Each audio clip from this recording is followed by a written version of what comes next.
Hi, everybody. Welcome to the February 5th, 2016 edition of Colorado Inside Out. I'm your host, Dominic Izzuti. Thank you very much for joining us. You know, there's some weeks when just before the show gets started, you're going to have a really great show. I can guarantee this one's at least going to be a rocking good time. Trust me on this one. Let's get a quick take on Denver Mayor Michael Hancock's handling of the cost of his trip to the Super Bowl. Patty Calhoun from Westward. Now, 2 years ago, Hancock got in some hot water about having a private organization or somebody paying for it. So this time, the city of Denver's footing the bill. The right way to handle it? And he's not taking mom on the corporation dollar. You know, God may strike me dead, but I'm going to say yes. It makes sense for the mayor of Denver to be able to go to the Super Bowl as the representative of the city. Denver Broncos are playing. He's the representative. So I think that's fine. I don't know if you need 2 security people, because I can't imagine a lot of people are going to be paying attention to him. I'm not sure you need 2 staffers, but for the city to pay for at least the mayor to go is the right way to do it. David Copeland from the Independence Institute and DU Law School. As Patty pointed out, it's not just Mayor Hancock, but 2 security guards and 2 staffers. That's 5 folks on Denver's dime. The right call? It complies apparently with Denver's ethics rules, and they checked on that, so that's good. If you got that kind of money to spend, don't come back to the taxpayers and say we're so poor, we got to take more money out of your pocket. Eric Sonn, political analyst. Now, his colleague across Broadway over there, Governor Hickenlooper, is footing his own way, but obviously has a little bit different background. We need to be fair about that. Is Hancock handling this the right way? He's handling it in an improved way than he did 2 years ago. Hopefully the Broncos handled it in an improved way than they did 2 years ago. I have to believe that when it's Gary Kubiak or Peyton Manning, whoever's up there in front of the team giving the pregame speech, it's not going to be win it because Michael's here. You wonder, I'm with Patty. It's fine for the mayor to go. It is the Denver Broncos. But I guess I'm a little bit over all of the bandwagon jumping by politicians whenever a team is winning and going to a Super Bowl and that they have to be there. I also rolled my eyes a little bit. I'm not going to comment on the mayor's security needs. If he needs a couple guards, take a couple guards. I don't know why he needs staffers. He's going to be a spectator. I don't think he needs talking points. So I'm not sure what that's quite about, but go Broncos. And rounding out the panel, Joey Bunch, political reporter over the Denver Post. Did this create any waves over at the Capitol? Well, not at the Capitol, because Hickenlooper pays his own way. Of course, Hickenlooper also donates his salary to charity. He's a wealthy man. Michael Hancock, maybe not. I think it's unanimous. I think we all agree that this is the right way to handle it. But it feels wrong. It looks wrong. And in politics, perception is reality. So, I looked this up. The average per capita income in Denver is $34,000 a year. 2 years ago, Hancock spent $40,000 on that trip. If I'm the average wage earner in Denver, I'm saying that's a lavish expense. And he is. He's taking 2 security guards. He's taking 2 staffers. And one of those staffers is a PR person. He's taking his entire family. I don't know. We'll see. If Michael Hancock wants to run for higher office, he's going to have a hard time saying, I'm down here on the ground with the people after he's been up there flying with the Eagles. So we'll see. We will see indeed. The Iowa caucuses officially kicked off the presidential primary season this week, one that Colorado joins in less than a month. While Ted Cruz won Iowa, Marco Rubio's third-place finish also made headlines. Meanwhile, Hillary's victory by less than 1% has given the Sanders campaign a definite boost. Patty, as we said, Colorado joins this fray in just 3 weeks. What did we see out of Iowa that you think that will affect what's going on here in Colorado? Probably nothing, because we've got so many more important primaries before we get to the not particularly important Colorado caucus. It was fascinating Tuesday night just watching how close Bernie was coming to Hillary. And when you were thinking he was polling at, 7% a year ago, and that he came within a fraction of a percentage point of Hillary, had to scare the pantsuit off of Hillary. It's certainly mainstream Democrats have got to be really concerned about that. And then, of course, the other really amazing thing to watch was how Rubio kept coming up and coming up and coming up. Not a huge surprise that Ted Cruz would take the top spot, but that Trump was falling down and Rubio almost caught him really speaks for the rise that Rubio's on. And if it carries through in New Hampshire, that's going to make a big difference in whether or not we have what are they calling it, a Trumper tantrum now? If he falls any further and if he falls below and doesn't win in New Hampshire, I think we'll see a major Trumper tantrum. I think you're absolutely right about that one. David, you've been one of our good soothsayers around the table, talking about both the effectiveness of the Sanders campaign and the effectiveness of the Rubio campaign. Both of those definitely came true in Iowa. Do you think that momentum is going to continue? Well, Bernie, by all accounts, is going to win New Hampshire, and in fact, if he wins it by less than 30, Hillary will have exceeded expectations. Of course, after this, there's South Carolina, more of her type state, and on and on. So the Hillary scenario is, we will start to run the table after this.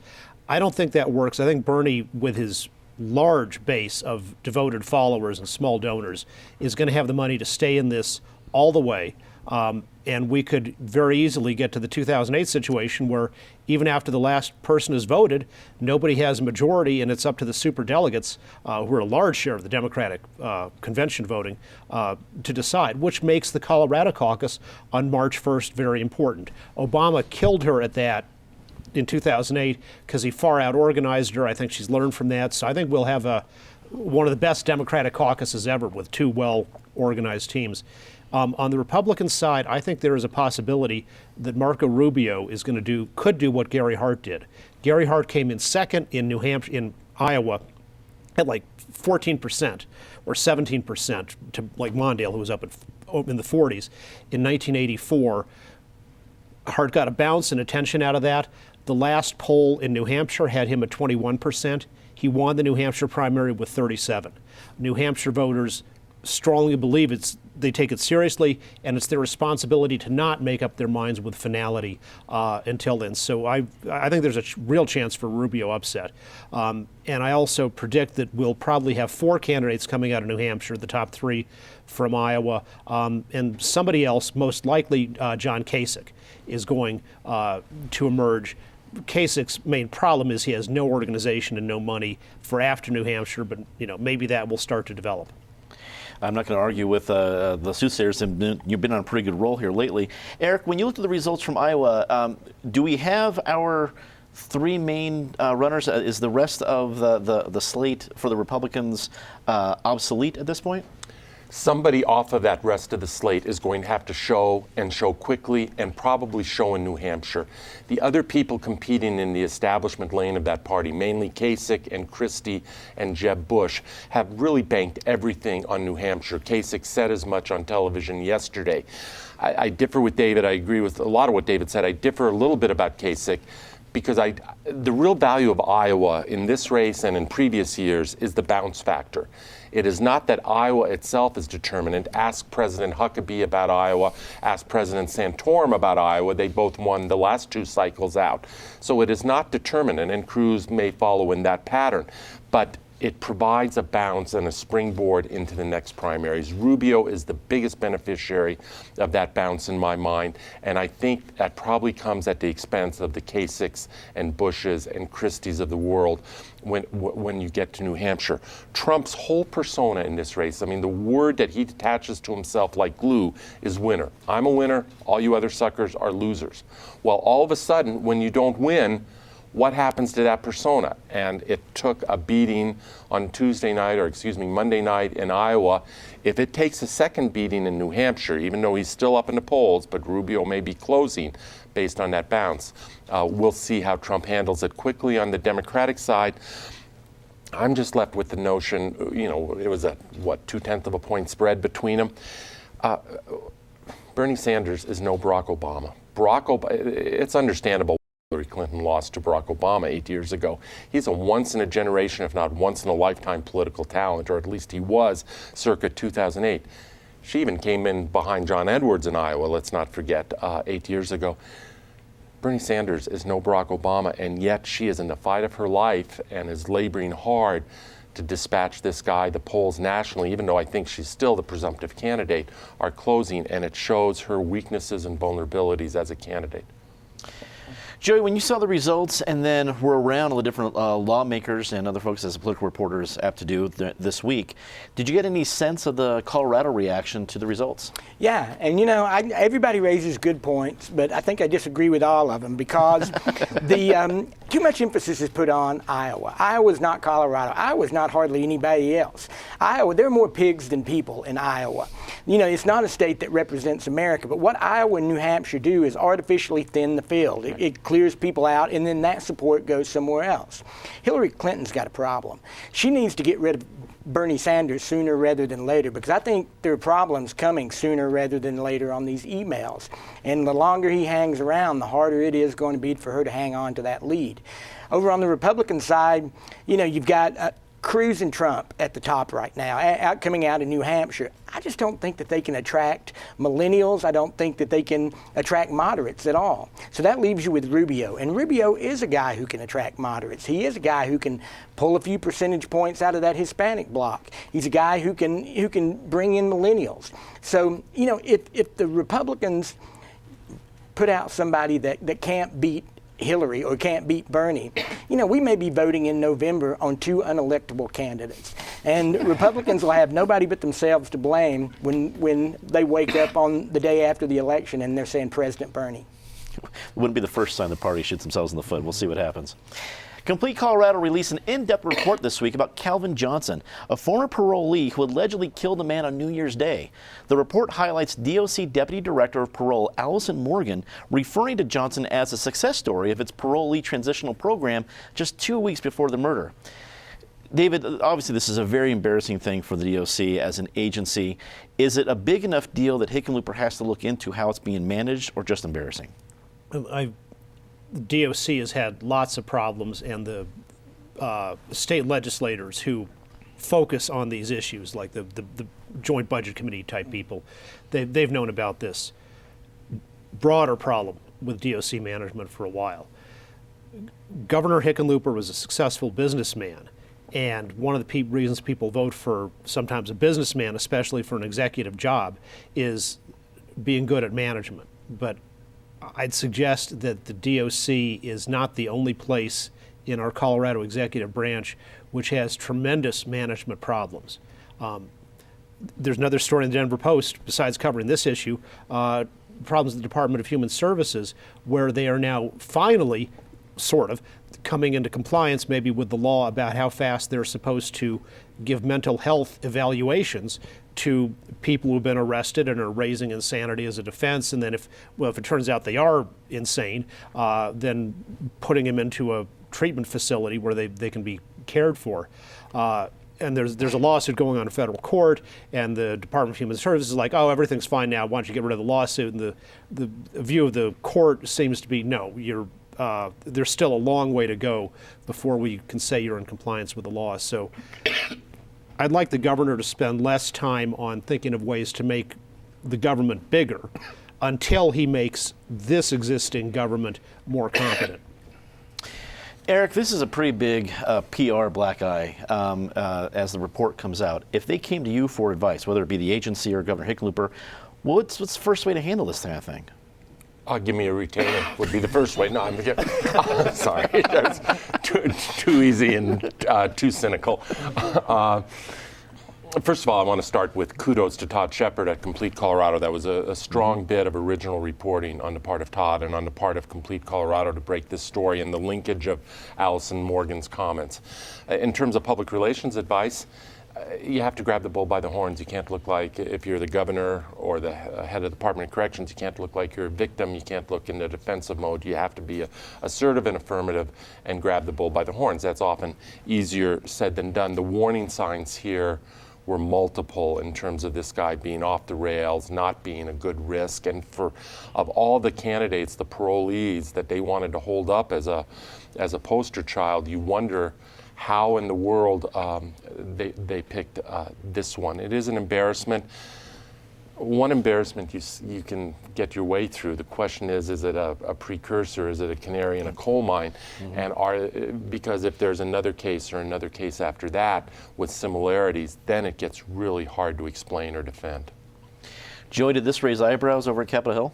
Yeah, it sure did. But you know, the Department of Corrections has had problems for years, and there's a sense in the State House that it's on its way up, but this tells me this is a slow climb and it's still got a ways to go. And I want to agree with Eric that Todd Shepard deserves a lot of credit for this story. He spotted it, he stayed with it, he made the connections, just good journalism across the board. So he's to be congratulated for that. You know, I listened to the tapes of that hearing and I never heard why he was called a success, but I never heard why. You know, he's living in a tent in an alley that his parole officers had to take up a collection to give to him. There were all these times that, you know, he had acted out. Allison Morgan even said in the hearing that he tries to turn the parole officers against each other. You know, if this guy's a success story, then I must be the king of the world. You know, I just don't know how this story ever got started, that he was somebody that she should be bringing up to legislators as, look at what a great job we're doing. Patty, is this a big enough deal where there's going to be some big movement within the agency? Well, we've already seen some movement within the agency, which is on Monday an announcement that there was a new PR person and spokesperson for the Department of Corrections. So now, interestingly, that followed an announcement the day before. We may recall that there's a DOC employee who was involved in the shootings at the National Western Complex. Right. So that announcement came Sunday, and then the next morning we get the announcement of the new PIO at the Department of Corrections. So they've got some big problems, some small ones, but clearly whoever did the vetting for what Allison Morgan was going to talk about, if that is the best example we have of our parole system working, we definitely have problems at the Department of Corrections. New U.S. Senate hopeful and former CSU athletic director Jack Graham has hired longtime Republican strategist Dick Wadhams to run his upcoming campaign. Graham is the 13th GOP candidate looking to unseat Democratic incumbent Michael Bennet. Eric, for me, we hear one more GOP candidate. That headline didn't grab me, but when I saw that he hired Dick Wadhams, that seems to be a game changer for me. Dick Wadhams, for folks new to the state, he was the guy that led the Allard campaigns. That those were pretty much an upset when he beat Tom Strickland. He's a big-time Republican strategist. Is that the game changer moment that I think it is? I don't know if it's the game changer, but it is a major moment. Dick is a talented political operative, political manager. In addition to his successes in Colorado, whether it's with Wayne Allard or Bill Owens or other, he's the guy who managed a relative unknown in South Dakota named John Thune, who beat Tom Daschle, the then majority leader of the U.S. Senate, in one of the big Republican victories. That's now a decade ago. So it is a major coup, coup on the part of Graham. Patty, when it gets to be her turn, is going to name all 13 candidates, I believe, in reverse alphabetical order. But, you know, it is quite a field. Now, let's be clear, all 13 of them are not real, all 13 are not credible, but there are a solid handful, and more than you can count on one hand, who you could imagine as the nominee. It is a shorter number that you can imagine as a credible candidate, a viable candidate against Michael Bennet. I think that list might begin and end with people like this guy, Jack Graham, John Kaiser, the state rep from Jefferson County, who just resigned, who a lot of people had their eyes on, maybe a Ryan Frazier or some others. It's a much shorter list. It's going to be a free-for-all for this nomination through the caucus process. I look for a good number of these people to go around the caucus process and just petition onto the ballot. When you have that many candidates, to get 30% of the vote, you just can't slice 100% of the delegates enough ways to get many people on with 30% threshold. Joey, with 13 candidates involved, obviously there's just trying to get name recognition out there, but there's this whole idea that actually Dick Wadhams brought up about being the outsider. Hey, this guy isn't a politician. That's why he didn't jump into now. And in fact, I think there was an article this week about that Graham was a registered Democrat until about a year ago. It's like, hey, this is proving that he's an outsider. Is that very valuable this year? Well, I don't know. You know, he is portrayed as an outsider, but then he hired the ultimate insider to run his campaign. Good point. You know, Dick Wadhams, it is hard to bet against Dick Wadhams. He's like Steve Spurrier, the coach at Florida and South Carolina. They said that, you know, Spurrier would be a 2-point favorite at his own execution. Dick Wadhams is that as well.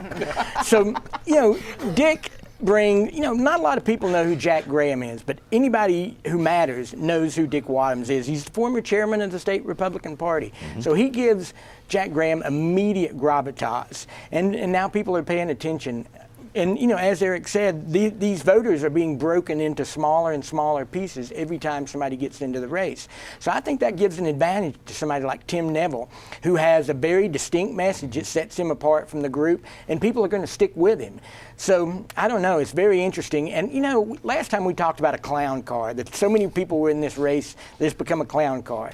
And I said then, the clown car is not full. I'm saying again today, it's not full, and it may be a front seat that they're looking to fill. Well, we can't wait to see what's going to happen to that clown car. Speaking of clown cars, Patty, regardless of who comes out of that clown car, is Michael Bennet sweating over any of these guys? I don't think he's sweating yet. I mean, we can see what happens in the next 3 months, at the primary at the end of June. But let's remember, when we talk about credible candidates, let's remember a gubernatorial candidate we had not so long ago emerging from the Republican Party through that same process, Dan Mays. Who could have predicted that as the candidate of the Republican Party in Colorado?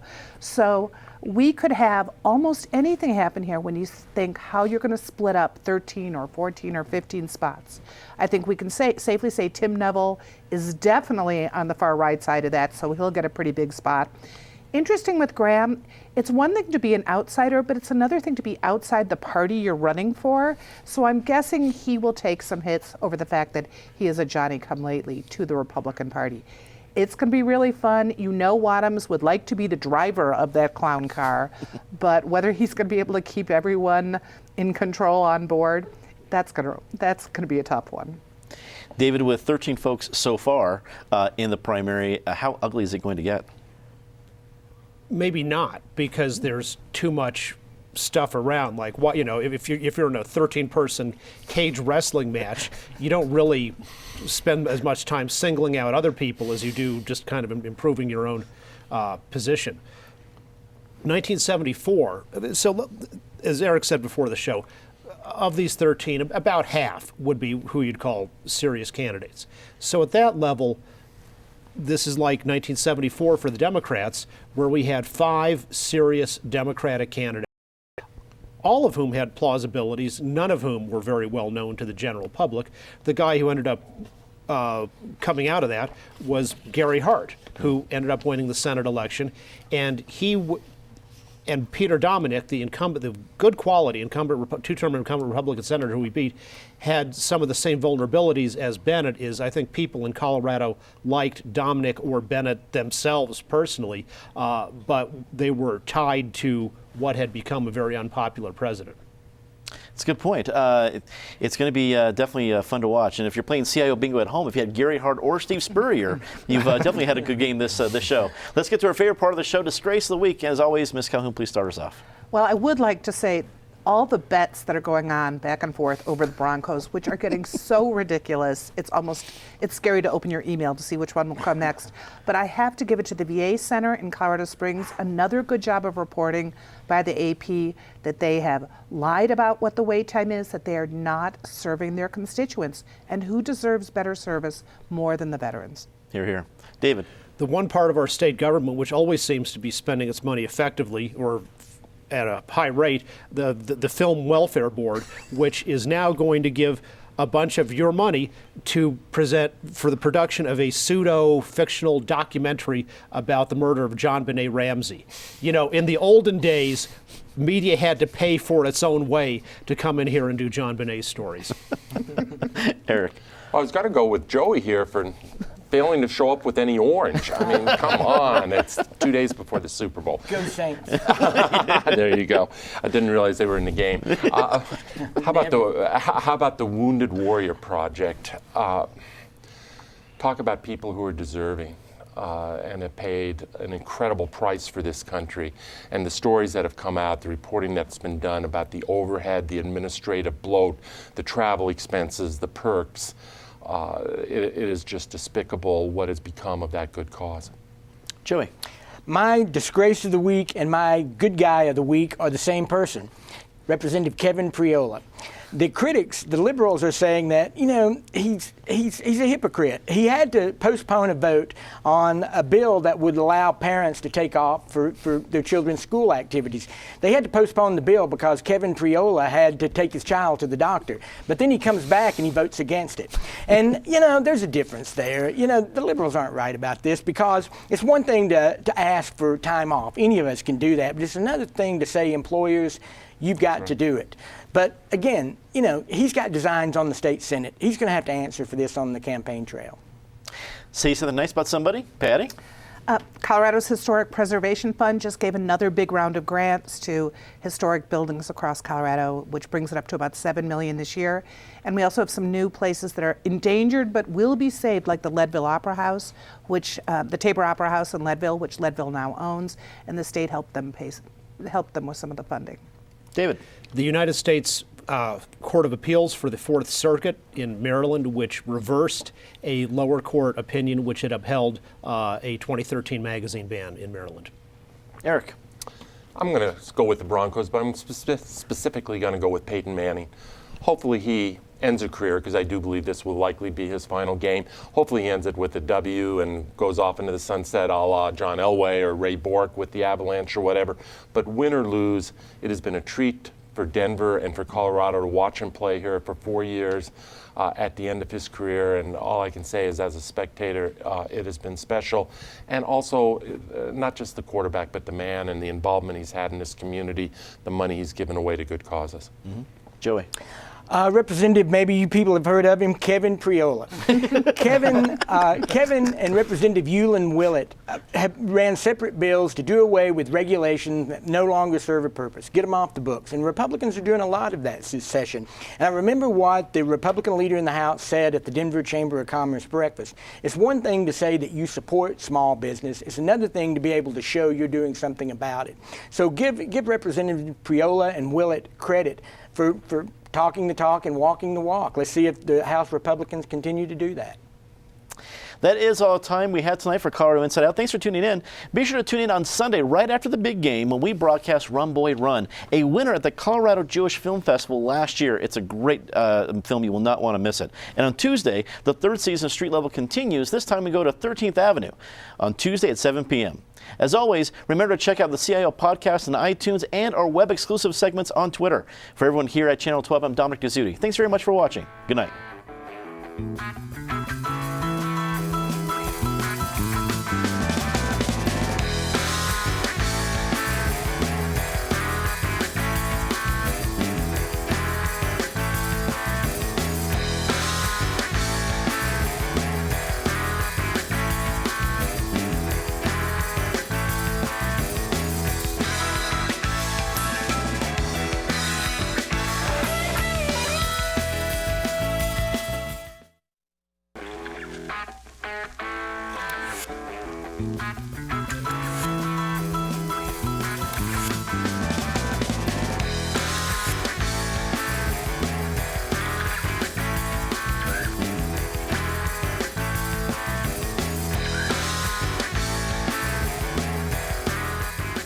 Hi, I'm Larry, audio guru and time machine producer for Colorado Inside Out. Today I'm in my role as audio guy. I've just received the lineup for today's episode of Colorado Inside Out. And the first thing I'm going to do here is actually make sure all my microphones are working. Besides, if you're into a bar, talk to Dominic. Got 5 microphones working here, and as you could probably hear in the background, we hear background chatter and all of those things. The next thing I'm going to do here, this mixer we have, digital console, actually has the ability to remember the different participants in our shows on there. So what I'm going to do now is go in and find here in the list all the people that'll be participating in today's show. David Kopel, Patricia Calhoun, the queen of the show, the actual true star of the show, Dominic, the new and engaging host taking over from the popular Raj Chauhan. And now all those people's voices, the tunings that I've created for those individuals have been entered into the board, and I've got them to where they'll sound at their absolute best when the show starts. If you watch the shows here, you'll note that the microphones are typically on the side facing the host if someone's on a lapel. That's so when they turn to Dominic, there's a mic between them and Dominic. If they turned the other way, he'd be gone. If I put the mic over here and he's talking at Dominic, we don't really hear him. If I have the chance and someone's wearing a tie and I expect they're going to be turning to both ways in the audience, we'll try and place it on the tie. If you see somebody on the tie, it was because it was either really convenient and easy to hang it on their tie, or because we expected they'd be having to turn both ways to address different panelists. And so that ensures that we pick them up. The next step in the process is to go get a cup of coffee and talk to Dominic. Hey, Simon, how are you? Well, it's good to see you. We're having our usual Friday cup of coffee, and it's always, as always, it's a kind of Larry and Dominic tradition, if you will. It's some of Columbia's finest, if you will, but it's what makes CIO what it is. It's something where everyone has to be on their toes. There's nothing there. It's all about the beans, man. It's always been about the beans. You ever want to know what the secret is behind Car Inside is? Good coffee. I'd like to thank my agent and to all the members of the Academy for making this possible.